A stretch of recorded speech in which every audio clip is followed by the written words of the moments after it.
हम लोग extract based questions कर रहे थे, राइट? ओके, तो ध्यान से देखना। अगला एक्सट्रैक्ट क्वेश्चन नंबर 2 तक दूसरा का एक्सट्रैक्ट हो गया है। नहीं, अब क्वेश्चन नंबर 3, राइट? यानी कि तीसरा का एक्सट्रैक्ट की बारी है। कोई सिंक वगैरह इस समय भर ले, उसके बाद हम लोग बात करते हैं।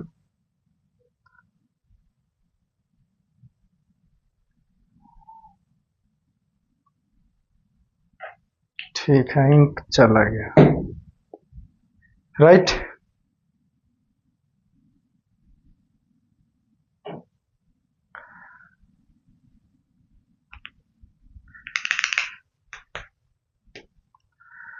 अब इधर समझो ध्यान से, ठीक ना?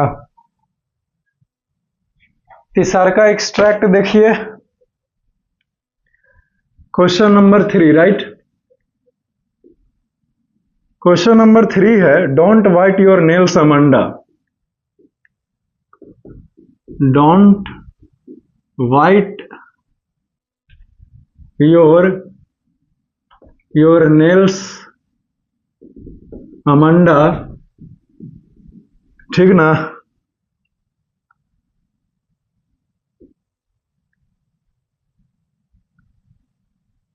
Bite your nails, Amanda. Don't hunch your shoulders, Amanda.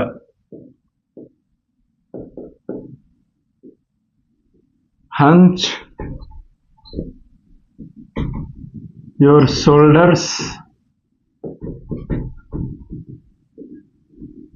Amanda. Clear है? Stop that sulking and sit up straight, Amanda. Stop that sulking and sit up straight, Amanda.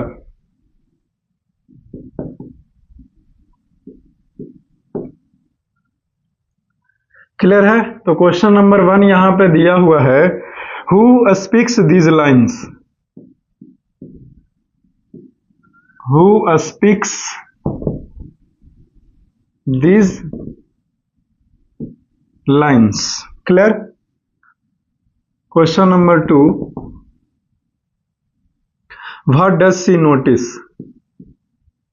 What does she notice?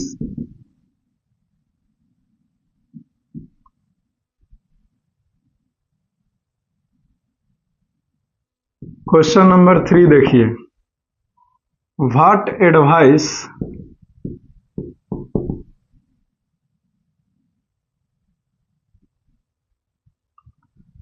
Does she give to Amanda? Does she give to Amanda? Question mark. Question number 4 है, What do you think of her? What do you think of her?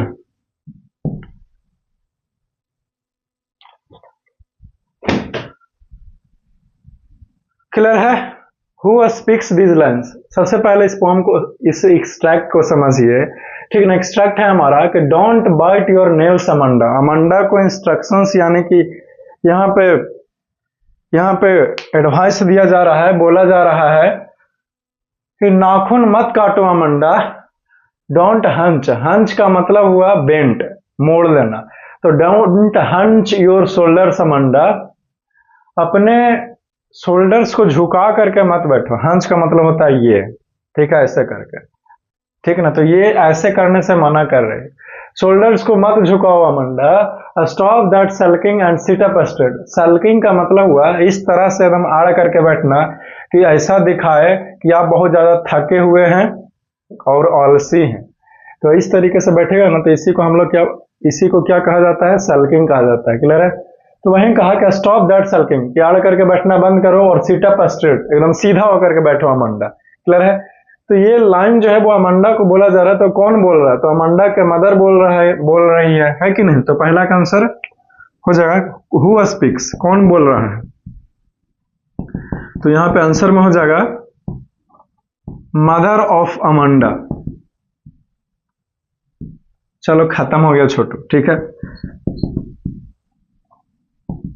दूसरा का answer what does she notice, यानी कि जो mother है Amanda को वो क्या देखती है, तो लिखेंगे कि सी नोटिस, वो नोटिस करती है कि that is Amanda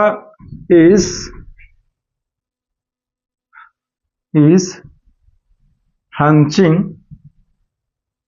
her shoulder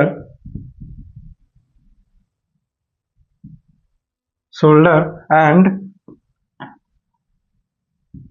sitting in a lazy way। ठीक है, तो वो देखती है उसकी मदर अमांडा के मदर अमांडा को देखती है कि वो अपने शोल्डर्स को झुका करके बैठी हुई है और आलसी तरीके से बैठी हुई है। क्लियर है। अब देखिए तीसरा है, देखिए तीसरा क्वेश्चन का आंसर देखिए। क्वेश्चन नंबर 3 पहले है क्या, तो what advice does she give to Amanda, उसकी मदर ने अमांडा को क्या एडवाइस दिया, बोलो। अमांडा को दिया कि सीट अप स्ट्रेट, लिखा हुआ है ना सीट अप स्ट्रेट। कौन सा एडवाइस, सीट अप स्ट्रेट, यानी कि रीढ़ के हड्डी सीधा करके बैठो एकदम। Question of what do you think of her, तुम उसके बारे में, वो लड़की के बारे में क्या सोच रहे हो, अमांडा के बारे में, तो वो फ्रीडम चाहती है। तो लिखेंगे कि अमांडा, हर जो है वो अमांडा के लिए है, तो Amanda want to be free, इस नहीं लगा, want to be free, Amanda जो है वो फ्री होना चाहती है। क्लियर है। या फिर Amanda want to get freedom, ये भी आंसर हो सकता है, ठीक ना। तो इस तरह से क्वेश्चन नंबर 3 हमारा ये एक्सट्रैक्ट जो है वो खत्म होता है, एक्सप्लेन करते हुए सभी क्वेश्चंस को, और ये एक्सट्रैक्ट के लाइंस को भी और आंसर भी आंसर के साथ लिखवाते हुए। इसको लिख लो, फिर हम लोग आगे बात करते हैं, नेक्स्ट एक्सट्रैक्ट में मूव करते हैं। क्लियर है। तो इसको लिख लिया होगा, राइट। मिटा दूं मैं, क्लीन कर सकता हूं। तो देखो तो कितना आसान एक्सट्रैक्ट था, नहीं, जितना तुम मुश्किल सोचता है उतना थोड़ी है, तुरंत तो खत्म हो गया। और एक्सट्रैक्ट है, सभी को बारी बारी से देखेंगे जी, है कि नहीं। चलो मिटा दूं।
Question number 4, right.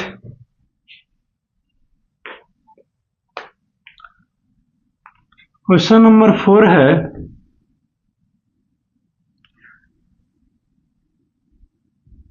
There is A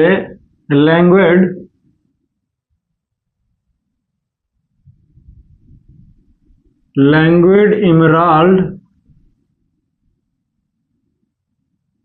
emerald sea.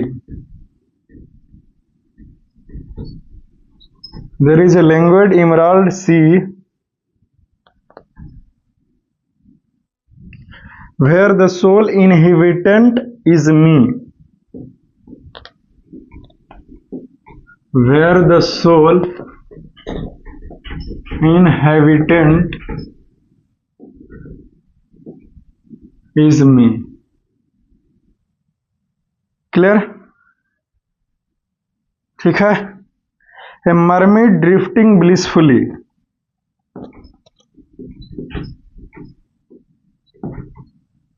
A mermaid drifting blissfully.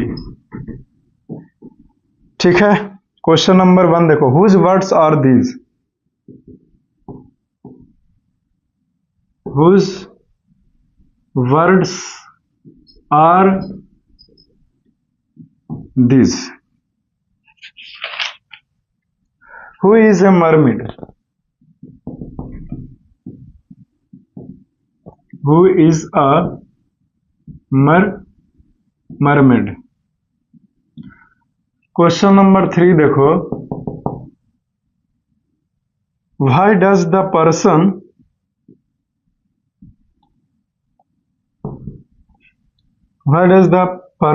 imagine herself as a mermaid? Imagine herself as a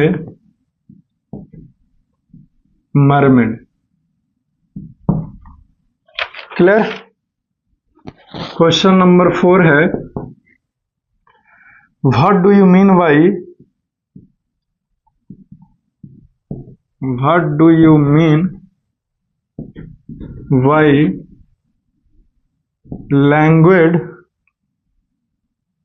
languid emerald sea?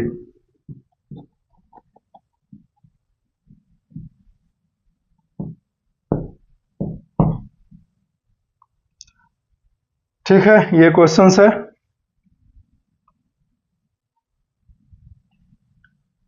ठीक है ना,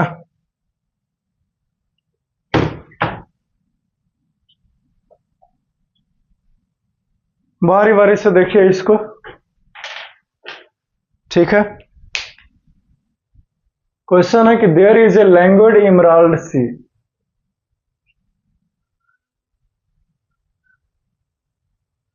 लैंग्वेड का मतलब हुआ रिलैक्स्ड, यानी कि एकदम आराम से, शांति से। लैंग्वेड इमराल्ड सी, इमराल्ड सी का मतलब हुआ, इमराल्ड का मतलब होता है ग्रीन जेमस्टोन, यानी कि हरे रंग का मोती, हरे रंग का पत्थर। जैसे ये कैसे है, तो ये रेड कलर का पत्थर मैं पहना हूं, राइट, तो वैसे ही हरे रंग का पत्थर होता है। तो यहाँ पे इमराल्ड सी बोला जा रहा है, यानी कि एकदम हरे रंग का एकदम समुद्र होता, वेयर, जहां the sole inhabitant is me. Inhabitant का मतलब है रेसिडेंट, यानी कि रहने वाले। सोल का मतलब है यहाँ पे ओनली वन, और उस हरे रंग का समुद्र का मैं केवल और केवल एकलौती रहने वाला होते मैं एकलौती रहने वाली होती उस हरे रंग का समुद्र के, जहां पे मैं जलपरी होता और ड्रिफ्टिंग ब्लिसफुली, यानी कि फ्लोटिंग, घूमते रहती, तैरते रहती, एकदम खुशी से। क्लियर है।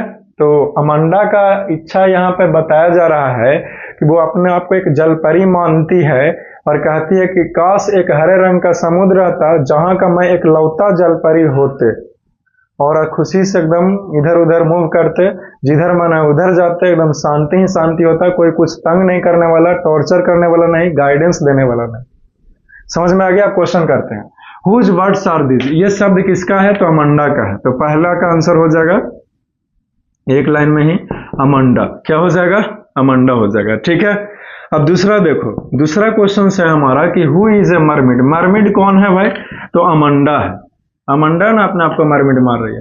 भाई does the imagine herself as a mermaid. वो अपने आप को मरमिड क्यों कहती है, ताकि वो उसको फ्रीडम मिल सके। To get freedom, to get freedom, आजादी चाहिए, freedom, as well as peace, peace, आजादी और शांति के लिए वो अपने आप को मरमिड कह रही है।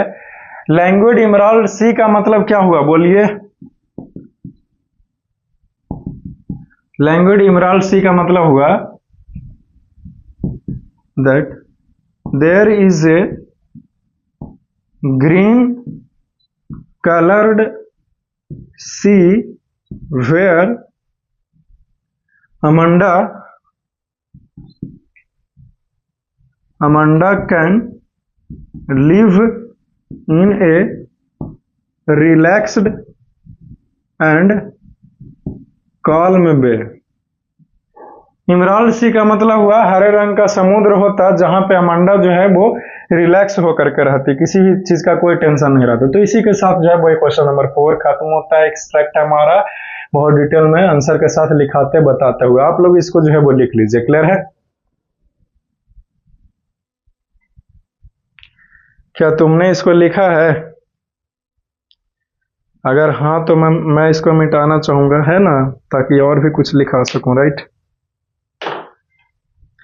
क्लीन कर दें, clean clean, let's clean it. Okay,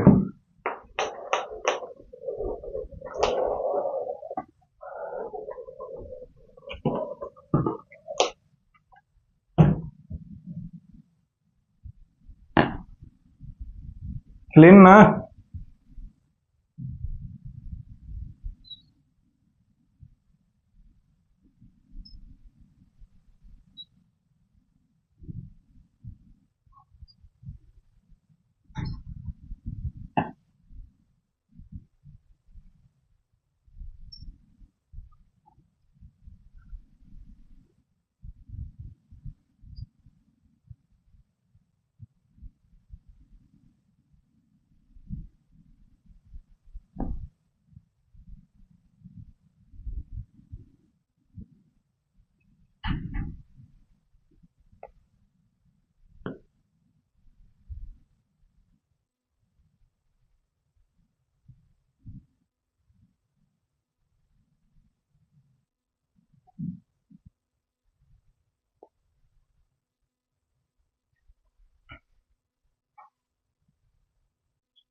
एक और एक्सट्रैक्ट दिया हुआ है, ध्यान से देखिए, question number 5। Right, question number 5, ठीक है।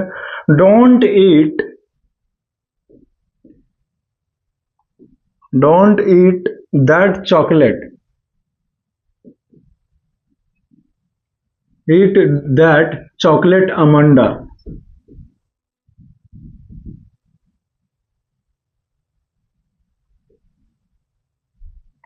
Remember your acne,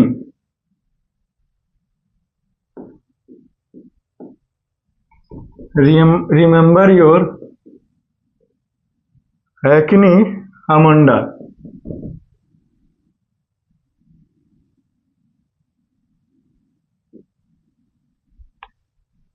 will you please look at me when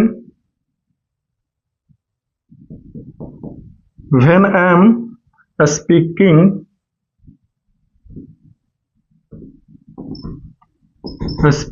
to you, when I'm speaking to you amanda। Question number 1 है, who is the speaker?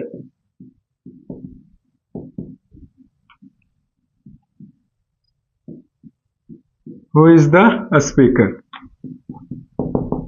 Question number 2 है, what is her advice to Amanda? What is her advice to Amanda?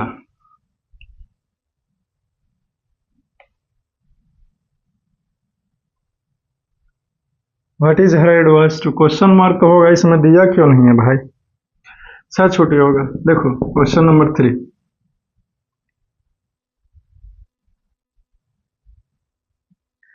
How does Amanda react to what she says? what she says, ठीक है।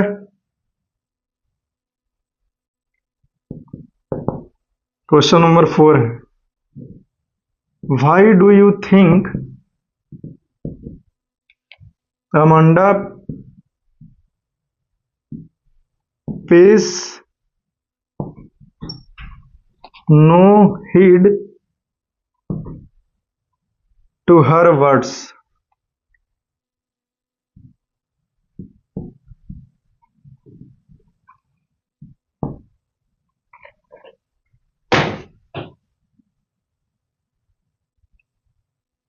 ध्यान से समझो इस extract को, ठीक ना, तुरंत खत्म हो जाता है।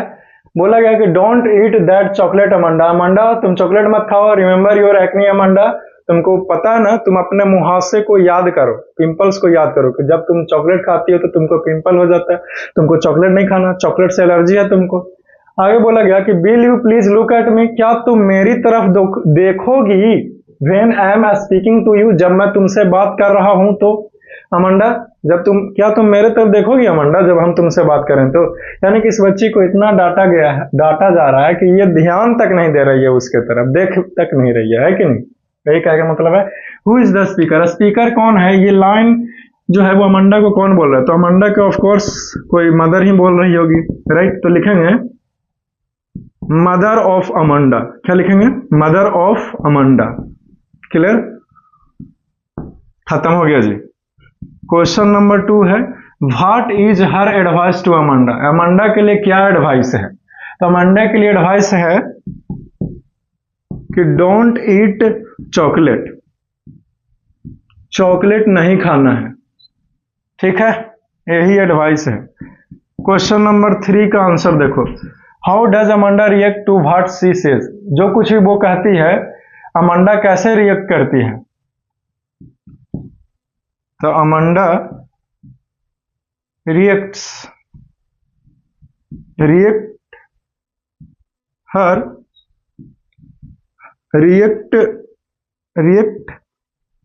स्पीकर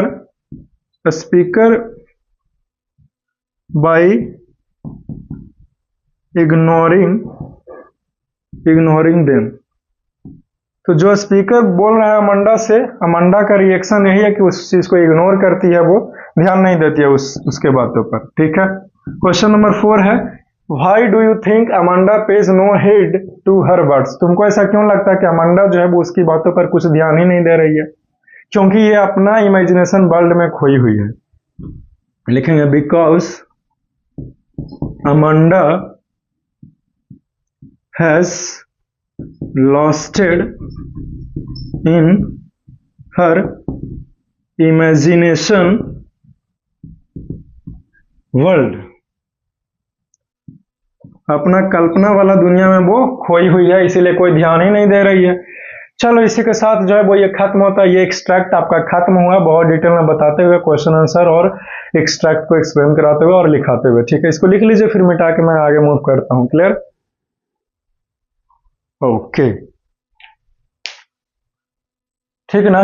तो ये एक्सट्रैक्ट जो है वो खत्म हो गया, कोई दिक्कत हुआ समझने में, नहीं, मुझे तो नहीं लगता कि आप कुछ भी सुनते हो मेरे से, तो मैं तो बहुत डिटेल में, शॉर्ट में ही लेकिन बहुत डिटेल में बताते हुए खत्म कर दिया इसको, राइट, ओके।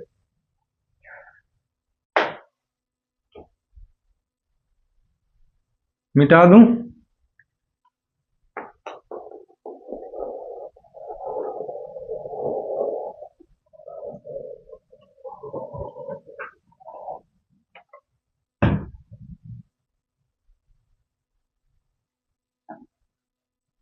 क्लीन,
तो इस तरह से जितना भी आपका एक्सट्रैक्ट था वो खत्म होता है। एक एडिशनल कॉम्प्रिहेंशन एक्सट्रैक्ट दिया हुआ है जो सभी स्टूडेंट्स को खुद से करना चाहिए, लेकिन आपको तो पता है कि मेरा हमेशा की तरह आदत है सभी क्वेश्चंस को लिखा देना, सॉल्यूशंस करवा देना, तो इसको कैसे छोड़ सकता हूं, है कि नहीं? राइट, क्लियर है? जब सब कुछ लिखवा दिए तो ये को कैसे छोड़ सकते हैं, तो इसीलिए लिखो additional comprehension extract, additional comprehension extract, right? यानी कि यह एक अलग से दिया हुआ था, समझे? और नीचे गाइडेंस दिया हुआ है कि read the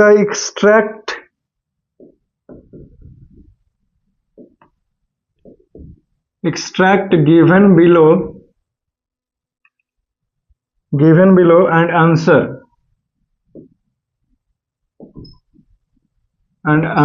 the questions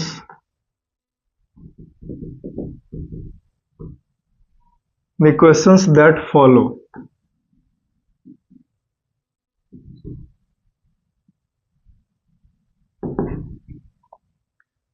extract है I am an orphan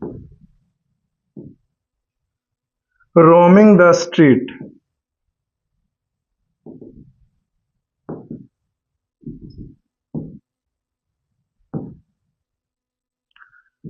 Clear? I pattern soft dust. I pattern soft dust with my hushed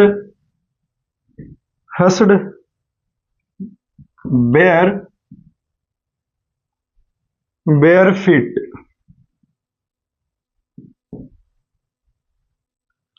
The silence is golden. नीचे नहीं हो सकता, बगलवे में होगा, बेयर फीट, समझ गया ना? The silence is golden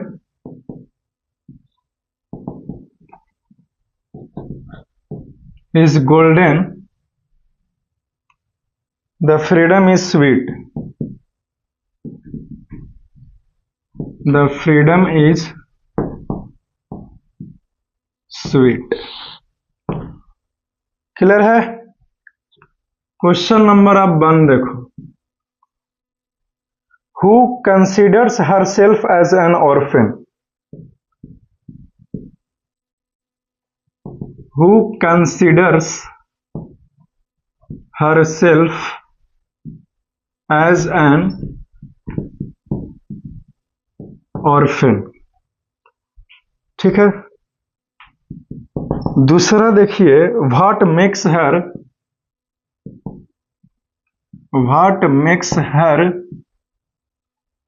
imagine to be an orphan? Imagine to be an orphan. What does she want to do? Question number 3 है, just wait.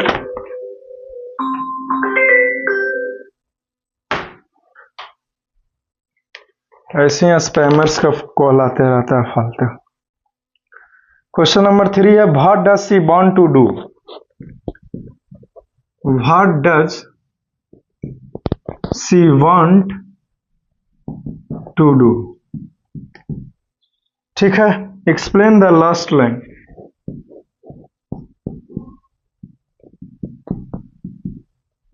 Explain the last line. तो यही एक्सट्रैक्ट है, ध्यान से देखते जाओ। आई एम एन ऑर्फन, मैं अनाथ हूं। रोमिंग द स्ट्रीट, रोमिंग का मतलब हुआ इधर उधर घूमना, मूव करते रहना। मैं अनाथ हूं और सड़कों पर इधर उधर घूम रही हूं। I pattern soft dust with my hushed bare feet. Hushed का मतलब हुआ शांति से, बेयर फिट का मतलब हुआ नंगे पाँव, समझे, और पैटर्न का मतलब हुआ डिजाइन, सॉफ्ट मतलब मुलायम, और डस्ट माने धूल का। तो कह रही है कि मैं अनाथ होती तो मैं क्या करती, मैं गलियों में सड़कों पर जो है वो धूल मिट्टी भरे सड़कों पर मैं चलता और अपने नंगे शांत पैरों से तरह तरह के डिजाइन बनाता, पंजे के, पैर के पंजे का निशान डिजाइन उसी से बनाती, कभी ऐसे करके वही बोल रही है। और चूंकि ये अनाथ है, लेकिन ये जो इसको आजादी मिला ना, जिसके कारण बोला गया द साइलेंस इज गोल्डन, और यहाँ पे जो चुप्पी है वो बहुत ही ज्यादा सुनहरा है, और जो फ्रीडम है, जो आजादी मिला है, वो बहुत ही ज्यादा मिठास भरा है, यानी कि खूबसूरत है। इसके लिए क्लियर है, यही है एक्सट्रैक्ट। पढ़ लिया, अब क्वेश्चन करते हैं। क्वेश्चन में पहला है, who considers herself as an orphan, यानी कि अपने आप को किसने अनाथ कंसिडर किया, कौन है जो मान रहा है कि मैं अनाथ हूं, तो अमंडा। किसने माना कि मैं अनाथ हूं, तो अमंडा ने माना, तो अमंडा आंसर हो गया जी। ठीक है, अब दूसरा देखिए, दूसरा दूसरा है कि what makes her imagine to be an orphan, to to get freedom, to get freedom, आजादी पाने के लिए ये अपने आप को, to get freedom from from their parents instructions, instructions, अपने पेरेंट्स के इंस्ट्रक्शंस से छुटकारा पाने के लिए ये अपने आप को क्या कहती है कि मैं अनाथ हूं। मैं अनाथ होती इससे बढ़िया जो अच्छा होता है, कम से कम कोई बोलता तो ना इतना कि ये मत करो मत करो। क्वेश्चन नंबर 3 देखिए, what does she want to do, वो क्या करना चाहती है। तो इसमें लिखा हुआ साफ साफ कि I pattern soft dust with my hushed bare feet, तो लिखेंगे कि she want to make a pattern with her bare feet, यानी कि ये नंगे पैर जो है वो चल करके धूल मिट्टी में डिजाइन बनाने का चाहती है, इच्छा रखती है। Explain the last line, last line को एक्सप्लेन कीजिए कि the silence is golden the freedom is sweet, यानी कि जो साइलेंस है, चुप्पी है, वो सुनहरा है कि नहीं, और जो आजादी है वो मिठास है।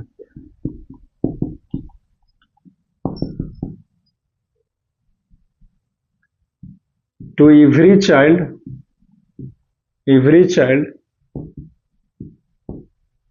freedom of doing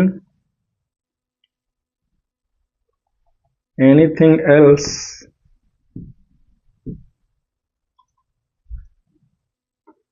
such as playing, moving, walking is very important. Last line का मतलब क्या है कि जो फ्रीडम है वो चुप्पी है, जो बहुत सुनहरा है, और आजादी मिठास है। इसका कहने का मतलब सिंपल सी है कि सही बच्चे के लिए आजादी खेलने का, घूमने का, बोलने का बहुत ही ज्यादा इंपॉर्टेंट रखता है, मायने रखता है। वो उसके लिए देख नहीं रहे हो कि कैसे कैसे कह रहे कि ये सब बढ़िया तो हम अनाथ रहते जे ठीक रहता है, इतना पेरेंट्स को डांटा जाता है, ऐसा सोच रही है ना, तो इसी के कारण यहाँ पे बोला गया है कि the silence is golden and the freedom is sweet. Clear, तो इसी के साथ ये खत्म होता है। अगर नहीं लिखा है तुमने तो इसको जो है वो लिख लीजिए बढ़िया से, फिर हम लोग नेक्स्ट कुछ और टाइम है हमारे पास, हम लोग जो है वो कुछ एक दो क्वेश्चंस और कर सकते हैं, ठीक है ना, तो इसको लिख लीजिए, ठीक है, क्लियर है, लिखा, क्लीन कर दूं मैं,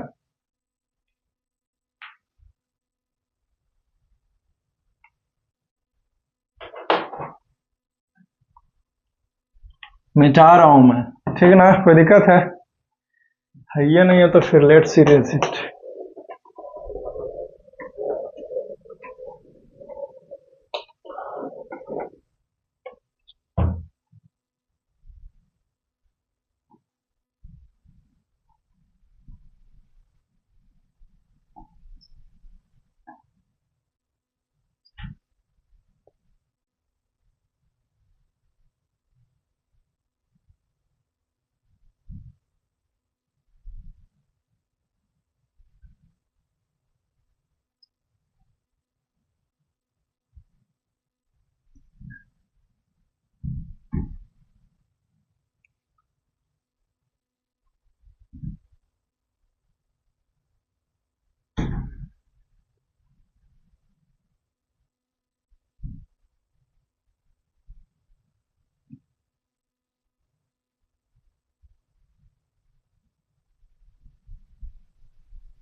ठीक है।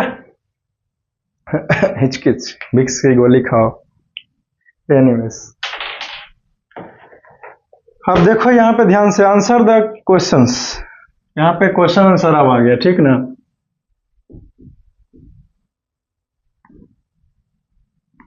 Answers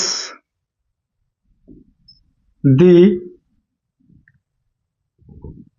following questions in 30 to 40 words each। Clear है? Clear clear clear clear clear है? Okay, let's question number 1, let's write it. Amanda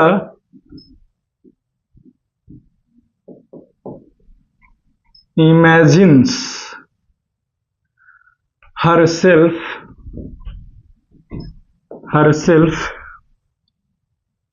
to be Rapunzel, yet would not like to do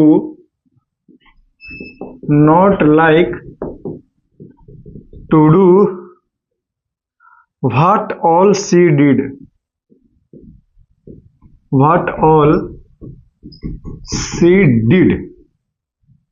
identify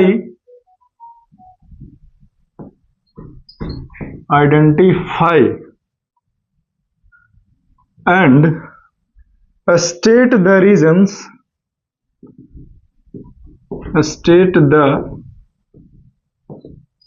reasons for her decision,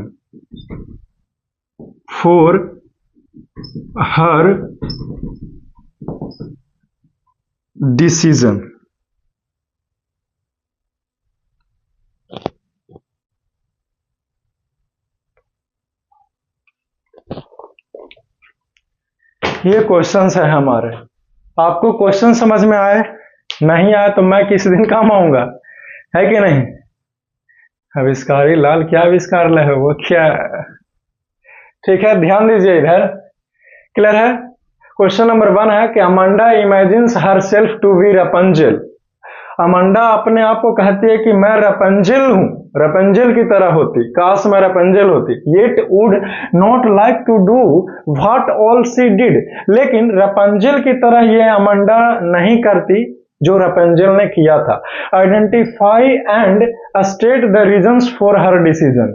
आप इसको पता लगाओ और तुम बताओ कि इसके पीछे का कारण क्या था। क्लियर है? इसके पीछे का कारण क्या था? ऐसा डिसीजन लेने का, अमांडा का ऐसा डिसीजन लेने के पीछे क्या मकसद है, क्या कारण है कि मैं रपुंजल होती जरूर लेकिन मैं रपुंजल की तरह नहीं करती। ये क्वेश्चन है अमांडा के लिए। तो क्वेश्चन तो समझ गया, अब आंसर समझो। देखिए, अमांडा कहती है कि मैं रपुंजल की तरह होती लेकिन मैं रपुंजल की तरह नहीं करती जो रपुंजल ने किया था। क्यों? क्योंकि रपुंजल जो थी बहुत ही खूबसूरत लड़की जिसके पास गोल्डन कलर के एकदम लंबे जुल्फे थे, बाल थे।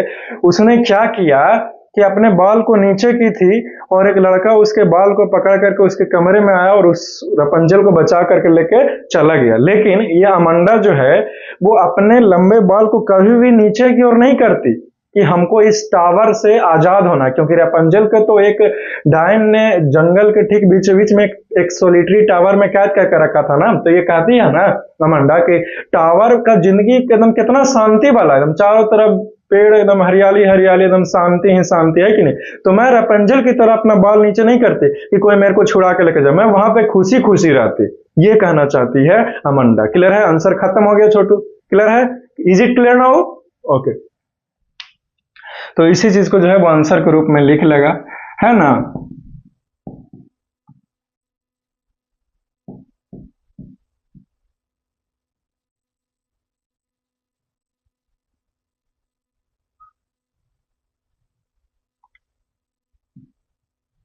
If Amanda were a Rapunzel, she will never lies down her bright and long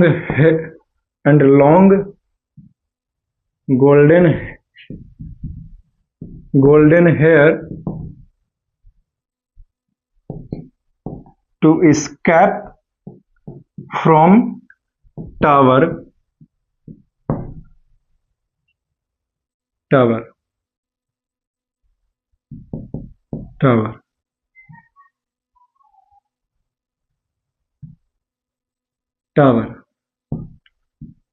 because life in a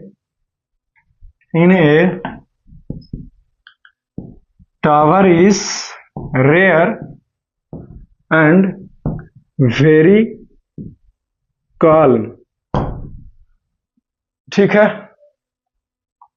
तो आंसर खत्म होता है। समझ गया ना माय डियर स्टूडेंट्स? हाँ, तो इसी के साथ ये क्वेश्चंस बाकी की बातें जो अगले क्लास में करूंगा।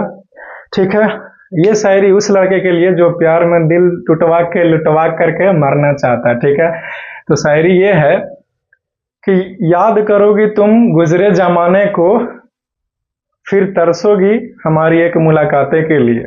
याद करोगी गुजरे जमाने को, फिर तरसोगी हमारी एक मुलाकात के लिए, और फिर तुम आवाज लगाओगी कि आ जाओ लौट कर वापस फिर से। तब मैं बोलूंगा कि बहुत देर कर दी बुलाने में, क्योंकि अब दरवाजा नहीं है कब्र से बाहर आने का। ठीक है, is it clear now? Okay, so see you soon in the next class, and for that you must wait. Have a nice day, enjoy your day, take care.